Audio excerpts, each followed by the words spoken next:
The handcuffs clicked shut around Elias Mercer's wrists, just as the last target dropped.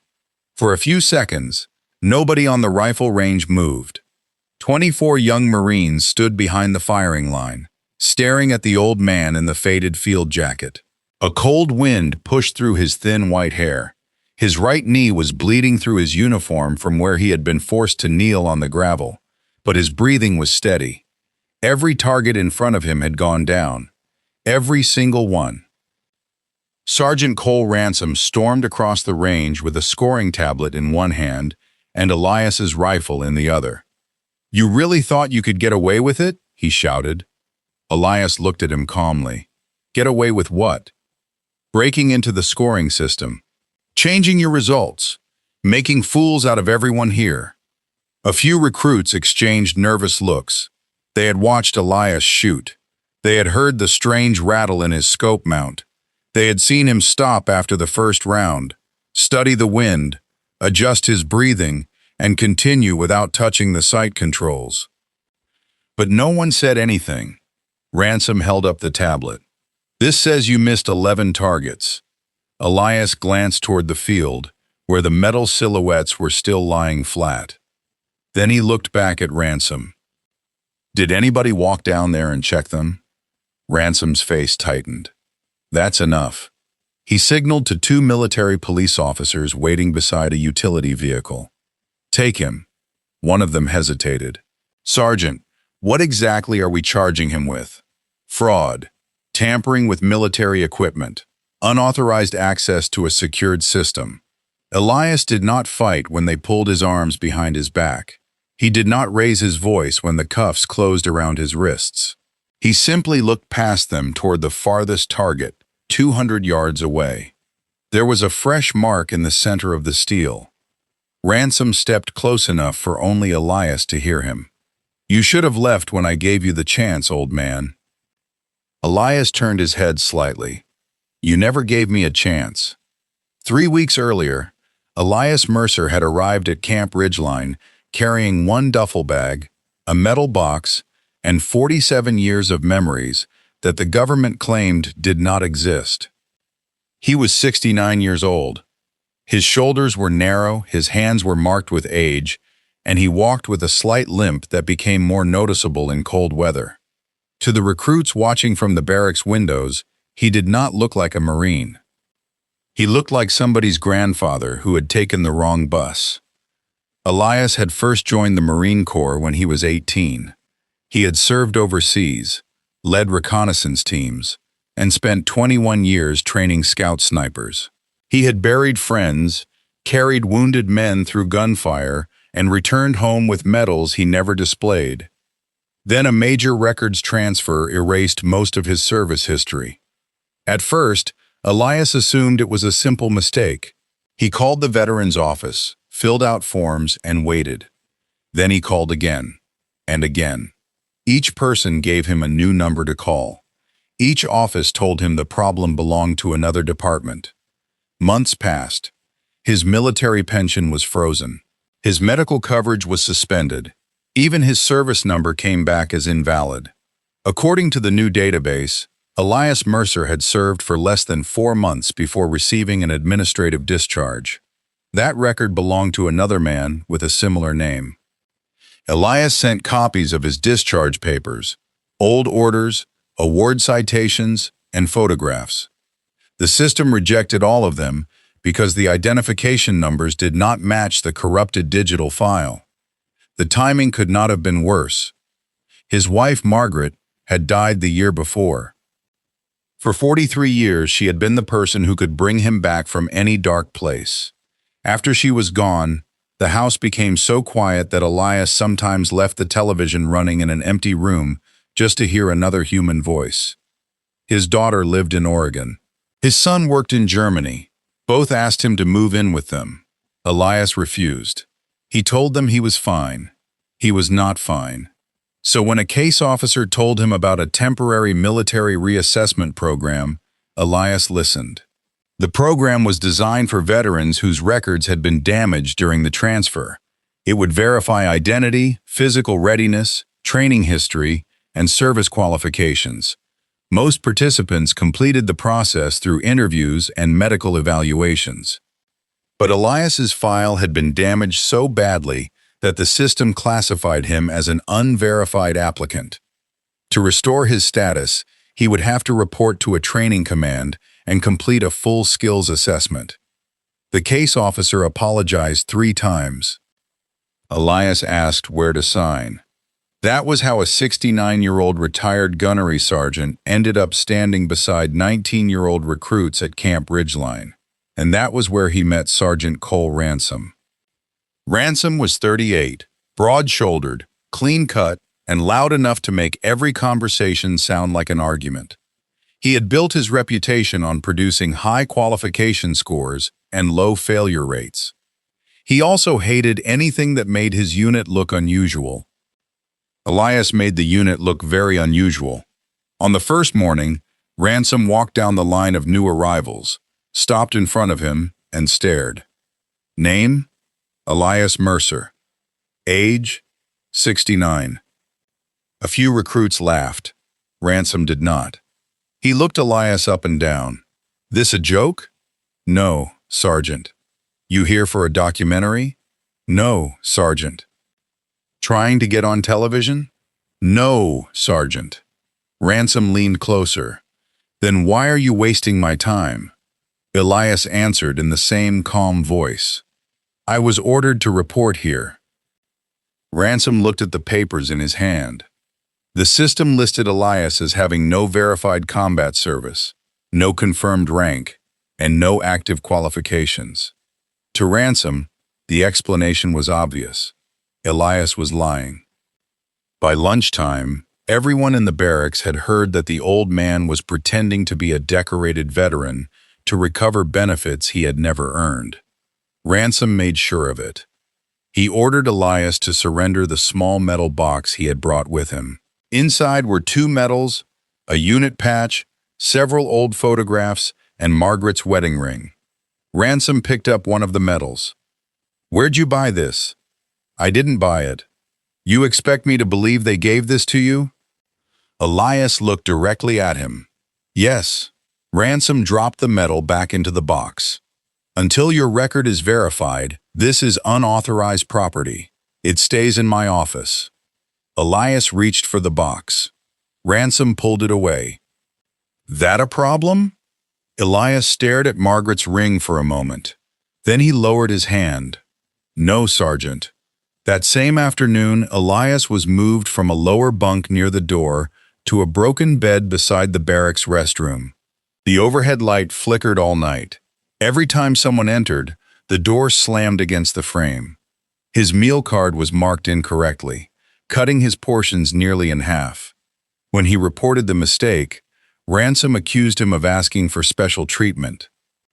When a recruit offered Elias part of his dinner, both men were assigned extra cleaning duty.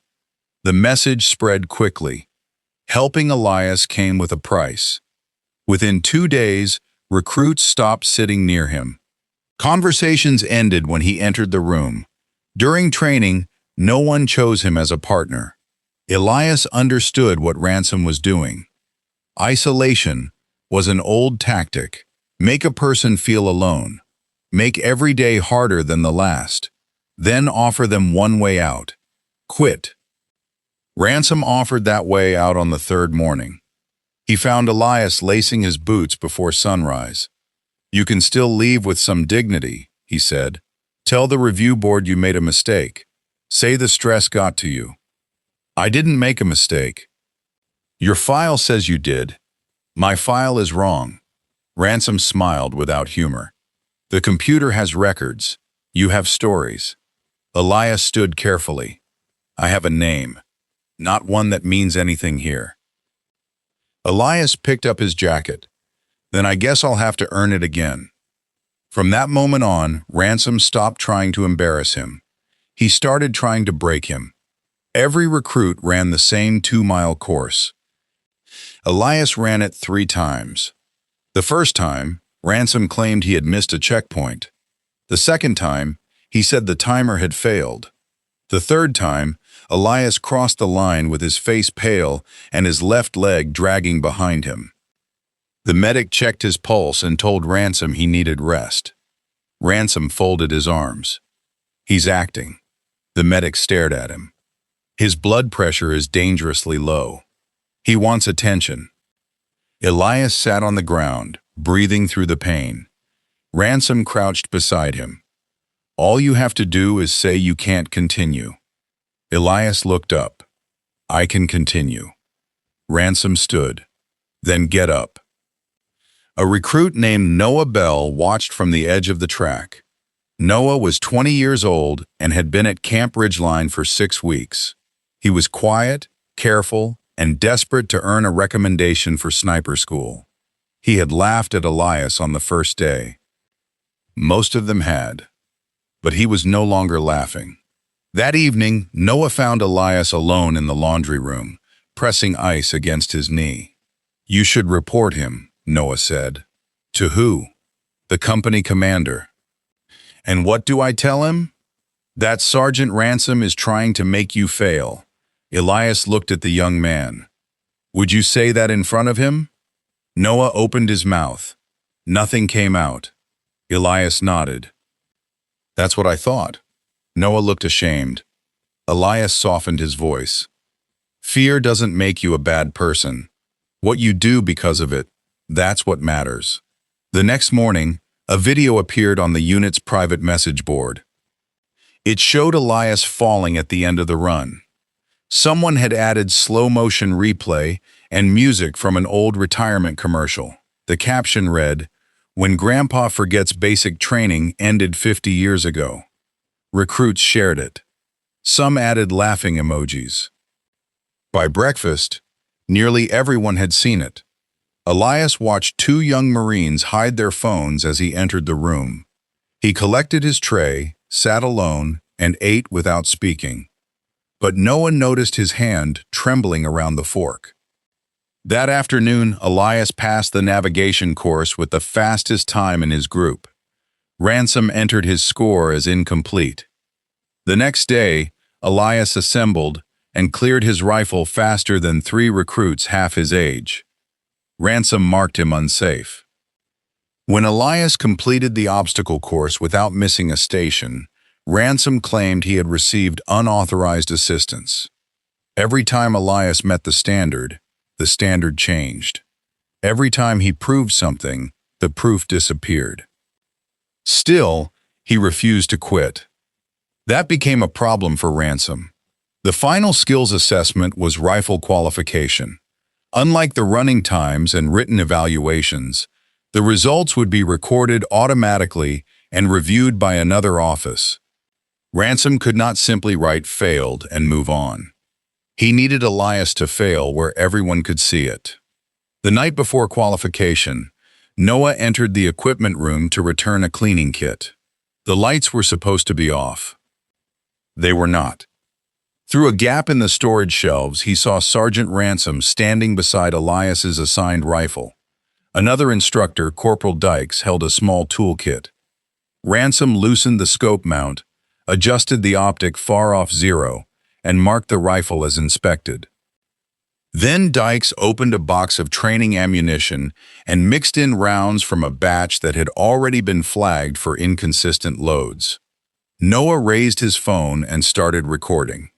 His hands shook so badly that the first few seconds were blurry. On the video, Dykes asked, "What happens if something goes wrong?" Ransom answered, "Nothing's going to go wrong. He misses, he fails, he goes home. And if he notices, who's going to believe him?" Noah backed away. His boot touched a metal cleaning rod. It rolled across the floor. Ransom turned toward the sound. Noah barely made it around the corner before the equipment room door opened. The next morning, Ransom called him into his office. "You were near restricted storage last night. I was returning equipment. You see anything?" "No, Sergeant." Ransom studied him. "You're up for a sniper school recommendation, right?" "Yes, Sergeant. Those recommendations depend on judgment, loyalty, knowing when to stay in your lane." Noah felt the phone in his pocket. Ransom leaned back. "I'd hate to see your career end. because you misunderstood something." Noah walked out without answering. At the range, Elias was handed the sabotaged rifle. The moment he lifted it, he knew something was wrong. The optic shifted slightly in its mount. The cheek rest sat lower than it had during practice. When he checked the sight picture, the reticle was badly misaligned. He looked toward the inspection table. Ransom was watching him. "Problem, Mercer?" Elias turned the rifle in his hands. "Was this cleared by the armorer?" Ransom pointed to the inspection tag. "Signed and approved. I'd like another rifle. Request denied. Then I'd like this one rechecked." Ransom raised his voice so everyone could hear. "You accusing my staff of misconduct?" The recruits turned toward them. Elias glanced down the line. No one met his eyes. "No," he said, "I'm asking for a safety inspection. You have inspected equipment. Use it or withdraw." That was the trap. If Elias refused the rifle, Ransom would record a voluntary failure. If he used it and missed, Ransom would say age had caught up with him. Elias moved to the firing line. The first target appeared at 50 yards. He fired. The round struck low and right. The target remained standing. Laughter came from behind him. Ransom smiled. The second target rose. Elias fired again. Another miss. Ransom looked toward the scoring table. "Looks like the computer was right about you." Elias ignored him. He had what he needed now. 2 shots. 2 points of impact. 1 shifting optic. An inconsistent recoil pattern. He stopped trusting the scope. For the third target, he aimed using the edge of the front housing and the target frame as reference points. He fired. The steel dropped. The laughter stopped. A target appeared at 100 yards. Elias adjusted for the wind, estimated the ammunition difference, and fired. The target dropped. Then another, and another. At 150 yards, the loose scope mount shifted again. Elias felt it move against his cheek. He changed his hold. The target fell. Behind him, recruits began leaning forward. Ransom stepped toward the scoring table. The electronic board showed hit after hit. At 200 yards, the final row of targets rose. Elias's knee was bleeding now. The gravel had cut through his uniform, and his legs shook under him. He slowed his breathing. In, out, pause, fire. The first target dropped. He moved to the next. Fire. It dropped. By the last target, the wind had changed. Elias watched the grass near the base of the steel, waited half a second, and pulled the trigger. The final target fell backward. For one perfect moment, the range was silent. Then several recruits began cheering. Noah Bell did not cheer. He was watching Sergeant Ransom. Ransom grabbed the scoring tablet, turned away from the others, and entered an override code. The hit count disappeared. A red failure notice took its place. Ransom spun around. "Cease fire!" The cheering stopped. He held up the tablet. "Mercer, step away from the weapon." Elias cleared the rifle and placed it on the mat. Ransom walked toward him. The system shows 11 misses. A range technician frowned. "That's not what it showed a second ago." Ransom looked at him sharply. "You questioning the official result?" "No, Sergeant, but I saw—" "You saw what the computer displayed before it detected unauthorized access." Elias rose slowly. "What unauthorized access?" Ransom's voice grew louder. "The kind you used to change your score." "That's a lie," Noah said. Every head turned toward him. Ransom stared. "What did you say?" Noah's face went pale. For a second, Elias thought the young Marine would back down. Then Noah pulled out his phone. "I said that's a lie." Ransom took one step toward him. "You'd better think very carefully about what you do next." Noah swallowed. "I already did." He held up the phone. I recorded you. Nobody moved. Ransom's expression changed, not to fear, but calculation. He pointed at Noah. Seize that device. He entered a restricted area and recorded secured equipment. Then he pointed at Elias and detain him for tampering with the scoring system. That was when the handcuffs closed around Elias's wrists. But before the military police could place Noah in the vehicle, the range technician spoke. "Sir, the override triggered an automatic security alert." Ransom turned. "What?" "The system logs every manual score change. Command is already on the way." In the distance, engines approached. Two black vehicles came over the rise and stopped beside the range. Colonel Adrian Shaw stepped out of the first one. He was in his early 50s, with a row of ribbons across his chest and the controlled expression of a man who did not like surprises. He looked at Elias in handcuffs, then at Noah, then at Ransom. "Someone explain why I have a score manipulation alert, a weapons integrity warning, and 2 Marines in custody." Ransom stepped forward. "Sir, we caught an unverified applicant committing fraud.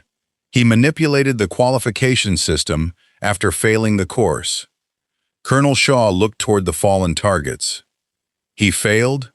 "Yes, sir. All the targets are down." The system was compromised. The range technician cleared his throat. "Sir, the only manual access came from Sergeant Ransom's authorization code." Ransom's face tightened. Colonel Shaw turned to Noah. "What's on the phone?" Noah handed it over. The colonel watched the video without speaking. Everyone on the range heard Ransom's recorded voice. "He misses, he fails, he goes home."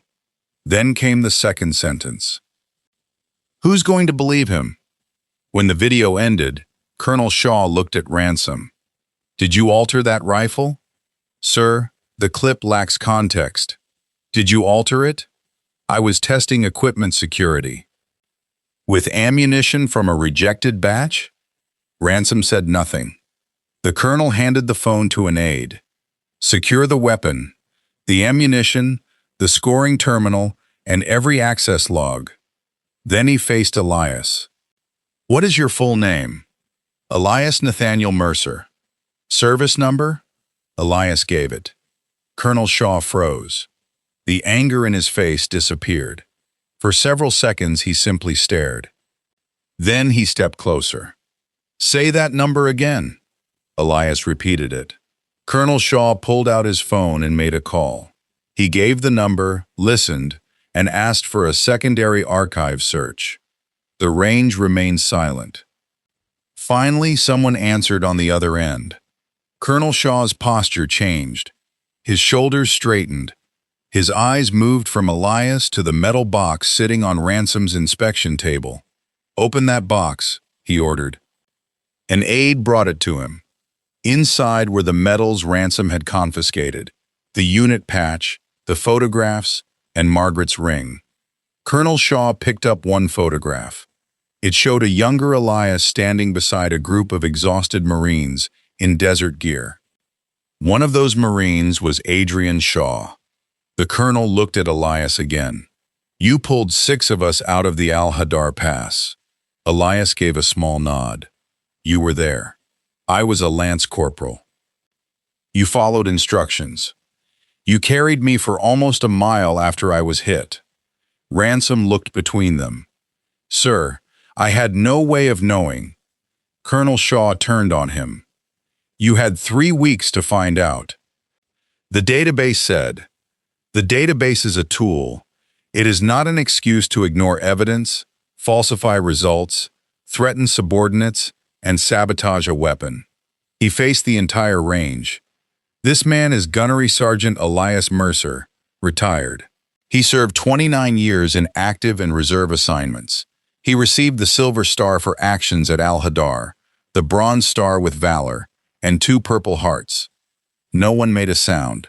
He trained more than 300 Marines in long-range marksmanship. At least 14 of them later became senior officers. The colonel looked directly at Ransom. "I am one of them." Ransom's face had lost all color. Colonel Shaw pointed toward Elias's cuffs.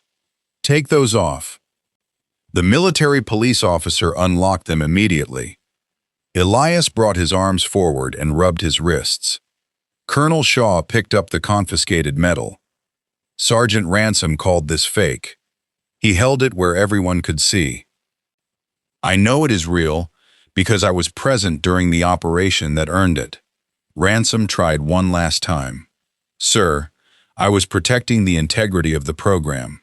"No," Shaw said. "You were protecting your authority."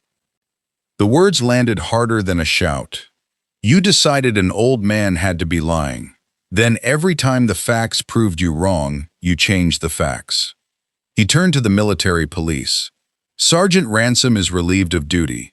Detain him pending investigation for falsifying official records, retaliation against a subordinate, abuse of authority, and deliberate interference with military equipment."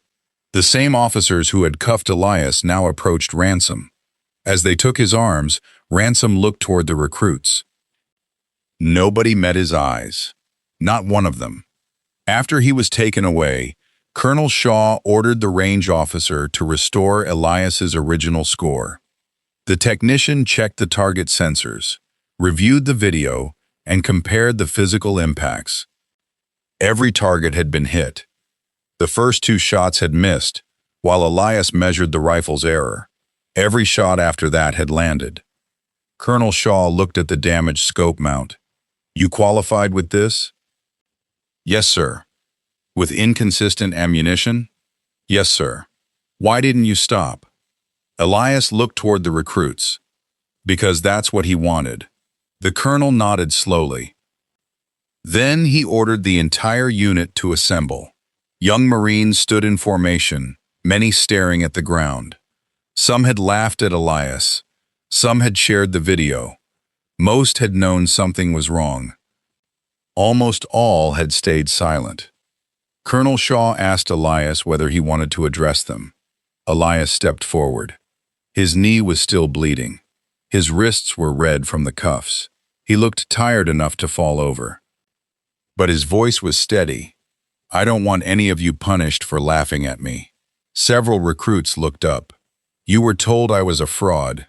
You believed the person in charge. That was a mistake, but young people make mistakes." He looked at Noah. "What matters is what you do after you realize the truth." Then he faced the rest of them. "Respect for rank is necessary. Blind obedience is not.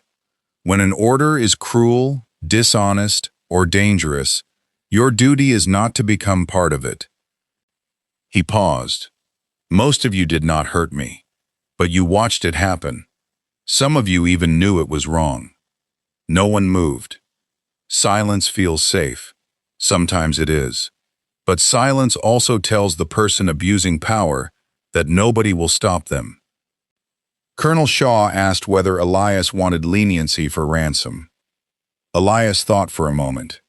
"No." A few recruits seemed surprised. Elias continued, "I can forgive an insult. I can forgive somebody laughing at my age. But this wasn't one bad decision. He used his authority to isolate people, change records, threaten a young Marine, and create a safety risk." He looked toward the vehicle carrying Ransom away. Mercy is not the same as pretending damage didn't happen. The investigation lasted 6 weeks. It found that Ransom had altered 14 training records, retaliated against 3 recruits, and pressured instructors to hide safety violations. Elias had not been his first target. He was simply the first one who refused to disappear. Corporal Dykes cooperated with investigators and admitted his role in the sabotage. He was removed from training duties and disciplined. Noah Bell kept his sniper school recommendation. Colonel Shaw personally signed it. Elias's military record was restored. His benefits were reinstated. His rank was formally recognized, and every false entry from Camp Ridgeline was removed. He was offered a public apology and a retirement ceremony. Elias declined both. Instead, he asked for a job. For the next 2 years, he served as a civilian marksmanship instructor and ethics advisor at Camp Ridgeline. His first student was Noah. The damaged rifle was mounted behind glass in the main training hall. Beside it hung a small plaque. It did not mention Elias's medals. It did not describe him as a legend. It simply read, "This rifle was deliberately altered to make one Marine fail. He succeeded anyway." It remains here as a reminder that equipment can be repaired, records can be restored, and scores can be corrected, but only when someone has the courage to tell the truth. New recruits stopped to read it every week. Some noticed the loose scope mount. Some studied the marks on the stock. Most moved on after a few seconds. But the ones who understood the story usually stayed longer. Elias never asked them to remember his name. He asked them to remember the choice to laugh or to question, to follow or to think, to stay silent or to speak. Because one day, he told them, the person standing alone might not be a decorated Marine. They might not be strong enough to endure 3 weeks of humiliation. They might not have a colonel who remembers their name. And on that day, the only thing standing between them and the abuse of power might be one frightened person deciding not to look away.